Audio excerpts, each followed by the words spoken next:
అందరికి నమస్కారం అండి. పూరి జగన్నాథ్ గారు, thank you so much for coming here. Balayya గారు వస్తారేమో అనుకున్నా. అంటే ఒక చిన్న ఆశ ఉంది. అంటే ఆయన సినిమాలకి బ్లాక్లో టికెట్లు కొనుక్కొని వెళ్ళాం. ఆ సినిమా షోల్లో పేపర్లు చింపి ఎగిరేసాం. రేపొద్దున ఆయనతో పాటు ఓ ఫోటో పేపర్లో పడుతుందని చెప్పి కొద్దిగా ఆనందంగా వచ్చాను. కానీ ఇక్కడ చూస్తే డిసప్పాయింట్మెంట్. Cut, no problem. నా నెక్స్ట్ సినిమా కోసం వెయిట్ చేస్తాను. అది డెఫినెట్గా ఆ రోజు వస్తుంది. అండ్ నేను సినిమాల్లోకి వచ్చిన కొత్తలో కొందరు సీనియర్ ఆర్టిస్ట్ నాకు చిన్న అడ్వైస్ ఇచ్చారు. ఏంటంటే, నువ్వు చేసే ఏ క్యారెక్టర్ అయినా రియల్ లైఫ్లో నీ దగ్గరలోనే ఉంటుంది అని చెప్పి అన్నారు. సో అబ్జర్వ్ చేస్తూ ఉండు, డెఫినెట్గా హెల్ప్ అవుతుంది అని అన్నారు.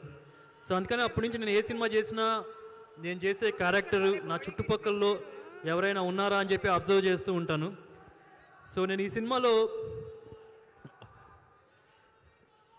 సినిమాలో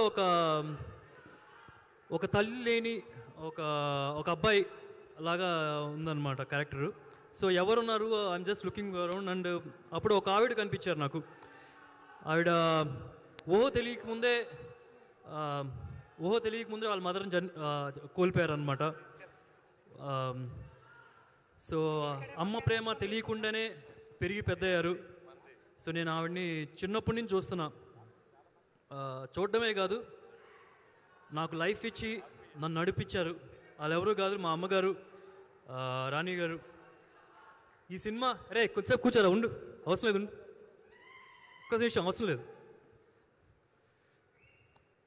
అంటే ఏం లేదు, ఒక మదర్కి కనెక్ట్ అయిన క్యారెక్టర్ అనమాట. సో తన గురించి మాట్లాడుతున్నాను. ఉట్టినే నా పేరు చెప్తే నాకు ఇంకా వేస్టే, ఉపయోగం లేదు.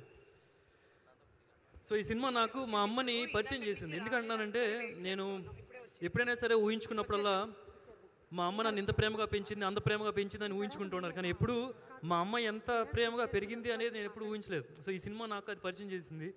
So this will be very special for me. ఈ క్యారెక్టర్ మాత్రం I'm so sorry Dude, I'm so sorry. I don't mean it. అమ్మ గురించి చెప్తున్నాను కాబట్టి అలా మాట్లాడాను. I'm so sorry. మీరు లేకపోతే నేను లేను. కోపం తెచ్చుకోవద్దు నా మీద, ప్లీజ్.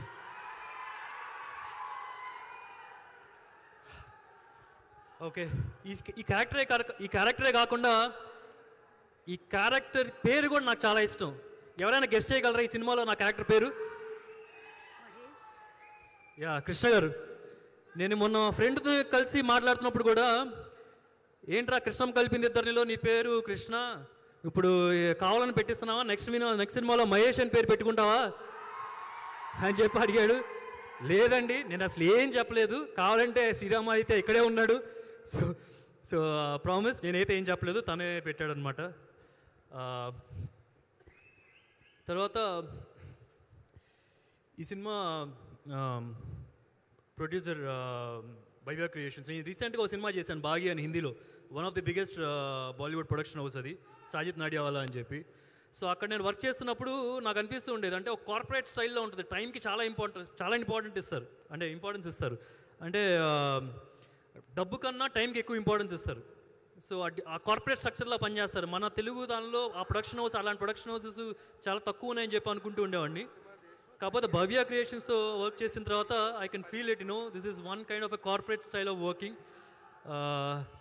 అండ్ ఇంకోటి ఏంటంటే, ప్రొడ్యూసర్స్ మధ్యలో ఒక చిన్న కెమిస్ట్రీ ఉంది ఇక్కడ. ఏంటంటే, అన్నే రవి గారు అండ్ ఆనంద్ ప్రసాద్ గారు. ఆనంద్ ప్రసాద్ గారికి ఒక నమ్మకం అన్నే రవి గారు అంటే, అన్నే రవి గారికి ఒక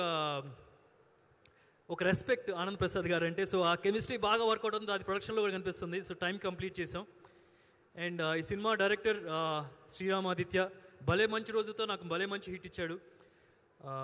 కానీ జనరల్గా ఏంటంటే, ఒక మంచి హిట్ ఇచ్చిన తర్వాత ఏమంటే, ఓకే ఈ సీన్ అంత బాగుంది, ఆ సీన్ అంత బాగుంది, సో దాని గురించి ఎక్కువ మాట్లాడుకుంటాం. కాకపోతే శ్రీరామాదిత్య ఏంటంటే, దాంతోపాటు ఈ సినిమా భలే మంచి రోజులు, అరే ఇలా చేసి ఉండాల్సింది, ఇంకా బాగా అయ్యేది. సో అట్లాంటి నెగిటివ్స్ కూడా ఆలోచిస్తున్నాడు. అంటే ఒక సక్సెస్ఫుల్ ఫిల్మ్లో కూడా దానిలో ఉన్న నెగిటివ్స్ గురించి కూడా ఆలోచిస్తున్నాడు. సో అంటే it's like that's a very good quality. So I'm sure ఈ సినిమాతో పాటు ఇంకా వచ్చే నెక్స్ట్ సినిమాలు కూడా సూపర్ హిట్ అవుతాయి. అండ్ డెఫినెట్ కాన్ఫిడెంట్గా ఉన్నాను. So all the best Sriram. And అలాగే మ్యూజిక్ డైరెక్టర్ మణి శర్మ గారితో వర్క్ చేయడం నిజంగా నా సినిమాకి అండ్ మ్యూజిక్ చేయడం చాలా హ్యాపీగా ఉంది. అండ్ ఫైనల్గా ఈ సినిమా మీరు ఎందుకు చూడాలంటే హీరోల కోసం కాదు, హీరోయిన్ల కోసం కాదు, శమంతకు మణి కోసం, ఆ కారు కోసం.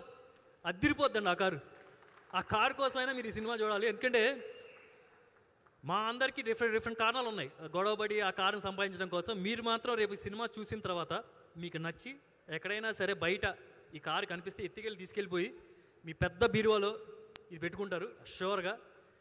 సో జూలై 14th ఈ సినిమా రిలీజ్ అవుతుంది థియేటర్స్లోనే, ఓన్లీ ఇన్ ద థియేటర్స్ చూడండి. And thank you. సారీ బాబాయ్, love you all. I'm very very sorry. అమ్మ కదా, I'm sorry, please understand. Thank you so much. ఇంకొక చిన్న మాట అండి.